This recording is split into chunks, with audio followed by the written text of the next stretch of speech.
নরেন্দ্র মোদী বাড়ি তৈরির জন্য ৪২,০০০ কোটি টাকা দিয়েছিলেন, আর পিসিমণি ৪৫ লক্ষ বাড়ি হয়েছে বলে লিখে পাঠিয়ে দিয়েছেন। আর গ্রামগুলোতে কাঁচা বাড়ি আর টিন, একটাও পাকা বাড়ি নেই। টিএমসি আপনাদের সব বাড়িগুলো খেয়ে ফেলেছে। রাজ্যের শাসক দলকে নজিরবিহীন ভাষায় আক্রমণ বিজেপি নেতা। তিনি বলছেন যে বাড়ি তৈরির সব টাকা টিএমসি খেয়ে ফেলেছে। ঝড় বিধ্বস্ত জলপাইগুড়িতে প্রাণহানির খবর পেয়ে রবিবার রাতেই সেখানে পৌঁছে যান মমতা বন্দ্যোপাধ্যায়। মৃতদের পরিবারের সদস্যদের সঙ্গে দেখা করেন মুখ্যমন্ত্রী। হাসপাতালে গিয়ে আহতদের খোঁজ নেন। রাত ২:৩০ পর্যন্ত জলপাইগুড়ির বিভিন্ন এলাকায় ঘুরে পরিস্থিতি পরিদর্শন করেন মুখ্যমন্ত্রী। এরপর সোমবার সকালেই সেখানে রওনা দেন বিরোধী দলনেতা শুভেন্দু অধিকারী। বেলা ১টা নাগাদ তিনি পৌঁছন বাগডোগরায়। সেখানে গিয়েও তিনি বিভিন্ন এলাকা পরিদর্শন করেন। এরপর সেখান থেকে ফিরে এসে নিশীথ প্রামাণিক নির্বাচনী জনসভায় যোগ দেন। আর সেই জনসভায় যোগ দিয়ে রাজ্যের বিরোধী দলনেতা বলেন, জলপাইগুড়ির গ্রামগুলোতে গিয়েছিলাম, সেখানে শুধু টিন আর টিন খুলে পড়ে আছে। মাটির বাড়িগুলো একেবারে মাটির সঙ্গে মিশে গেছে। নরেন্দ্র মোদী বাড়ি তৈরির জন্য ৪২,০০০ কোটি টাকা দিয়েছিলেন, আর দিদি পিসিমণি ৪৫ লক্ষ বাড়ি হয়েছে বলে লিখে পাঠিয়ে দিয়েছেন। আর গ্রামগুলোতে কাঁচা বাড়ি আর টিন, একটাও পাকা বাড়ি নেই। টিএমসি আপনাদের সব বাড়িগুলো খেয়ে ফেলেছে। শোনাবো আপনাদের বিরোধী দলনেতা শুভেন্দু অধিকারী কি বলছেন, কি তার বক্তব্য।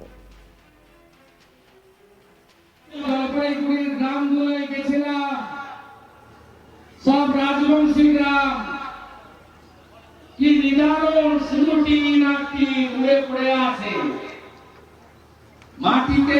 চোখের সামনে আমি ৮০০ বাড়ি দেখেছি, একেবারে মাটির সঙ্গে মিশে গেছে। অত্যন্ত বেদনা নিয়ে এই দৃশ্য দেখে আপনাদের কাছে এসেছি। আমি তাদের প্রশ্ন করেছিলাম, নরেন্দ্র মোদীজি রাজধর্ম পালন করে ৪২,০০০ কোটি টাকা দিয়েছেন, ৪৫ লক্ষ বাড়ি তৈরি হয়েছে বলে পিসিমণি লিখে পাঠিয়ে দিয়েছেন। আর গ্রামগুলোতে শুধু কাঁচা বাড়ি আর টিন, একটাও পাকা বাড়ি নেই। চোর তৃণমূল আপনাদের সব গাড়িগুলো খেয়ে ফেলেছে।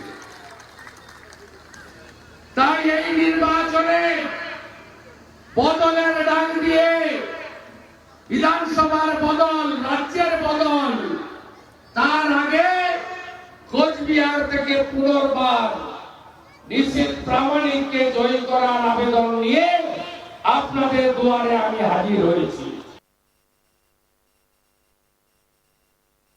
শুভেন্দু অধিকারী জানান, এই কঠিন পরিস্থিতির মোকাবিলা করতে গুরুত্বপূর্ণ ভূমিকা পালন করতে হবে বিভিন্ন স্বেচ্ছাসেবী সংগঠনগুলোকে। কারণ রাজনৈতিক কর্মী এবং জনপ্রতিনিধিরা এই মুহূর্তে নির্বাচনী বিধির আওতায় পড়ছেন।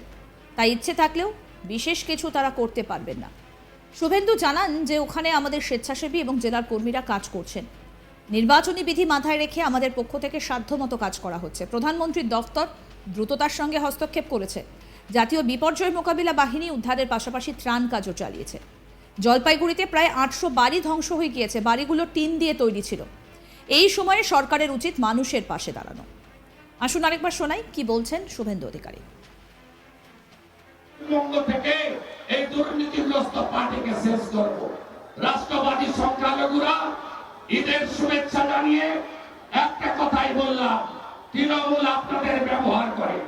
না পেয়েছেন মোদীজির পাঠানো শৌচালয়, না পেয়েছেন মোদীজির পাঠানো আবাস, না পেয়েছেন পিএম কিষাণ সম্মান নিধি, না পেয়েছেন উজালার গ্যাস, না পেয়েছেন অটল পেনশন যোজনা, না চালু করেছে আয়ুষ্মান ভারত।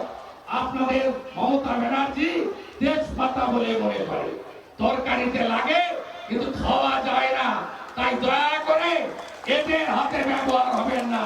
মাহফুজা খাতুন মহোদয়া সঠিকভাবে তার বক্তব্যে আপনাদেরকে বলে গেছে।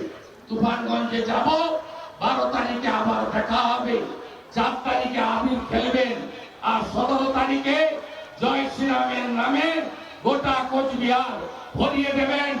আমাদের ভগবান রামচন্দ্র, সংখ্যালঘুরা আপনারা ভয় পাবেন না। আপনাদের জন্য জয় শ্রীরাম নয়, আপনাদের জন্য রাম রাজ্য। রাম রাজ্য